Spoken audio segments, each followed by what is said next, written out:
Hi everyone, it's Miss Becca here, and I have a winter story for us to listen to today. It is called The Mitten by Jessica Southwick.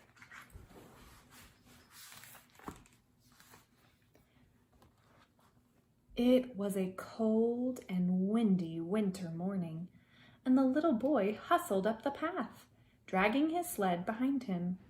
He was dressed for snowy adventures, from his knit cap to his warm boots to his 2 soft mittens, which hung from his sleeves on a piece of string so he wouldn't lose them.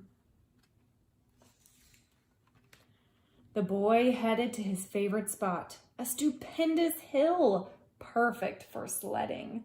He dashed through the trees, eager for his first long slide across the snow. But as he jumped over the stone wall at the top of the hill, one of his mittens caught on a low branch. Oh no! The boy was going so fast he barely felt the small tug of the mitten before the string gave way. He was out of sight and down the hill before his mitten even hit the snow. All was quiet. Then, tiny, shivering mouse darted out from the stone wall, saw the cozy mitten, and crept right in. There he is. You see him?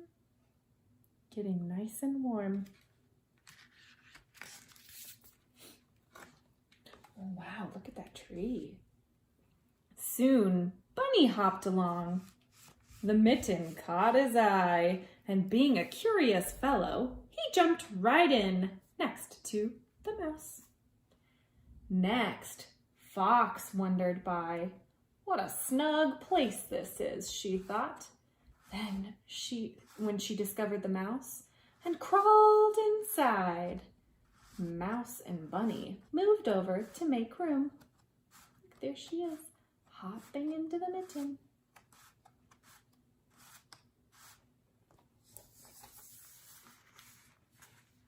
The wind blew through the treetops and swirled down the lane. Lynx padded out of the forest and saw the mitten.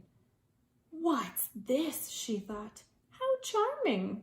And she nuzzled the mitten open and squeezed herself inside. All of the animals cuddled together in a warm ball of fur. The wind was still for a moment. Then Wolf came loping up the hill. Up the other side trudged Bear. You first, said Bear. No, you, said Wolf, and they ended up jostling and cramming their way into the mitten together. Now, the mitten's knitting was strong and true, but even so, it was stretched to its limit. Look how big it has gotten. Poor Mouse was at the bottom of the pile. I need more room, he thought, and found a nice spot right on Bunny's belly. He wiggled his whiskers happily, which tickled Bunny's tummy. Bunny started to giggle and twitch, and his ears tickled Fox's chin. Fox snickered and shifted her tail, which brushed against Lynx's paws. Lynx chuckled and rolled onto her back, and her fluffy, tufted ears made Wolf's muzzle twitch. Wolf howled with laughter, and all that wiggling and shifting and giggling made Bear laugh too. Well, it was too much for the mitten to take. With a giant pop, out tumbled Bear and Wolf and Lynx and Fox and Bunny, and off they ran back to their homes, laughing themselves silly all the way. It was the time of year when the sun set early, so it wasn't long before Boy made his way back up the hill. He was just about to step over the stone wall when a flash of red in the snow caught his eye. My mitten, he said, and picked it up. It was bigger than he remembered. Puzzled, he turned it over in his hands. Deep inside the mitten was something moving. Suddenly, a wee head poked out of the mitten. Its velvety ears and quivering whiskers peeked out over the cuff. It was a mouse. "Oh," cried the boy. "Hello, little fellow. Have you found yourself a new home in my mitten?" Mouse groomed his whiskers contentedly and crawled back down into his cozy new nest.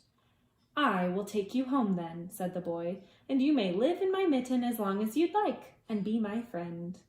The boy put on his mitten, cupped his hand gently around the mouse, and, dragging his sleigh behind him, headed to his own warm home across the snow. The end.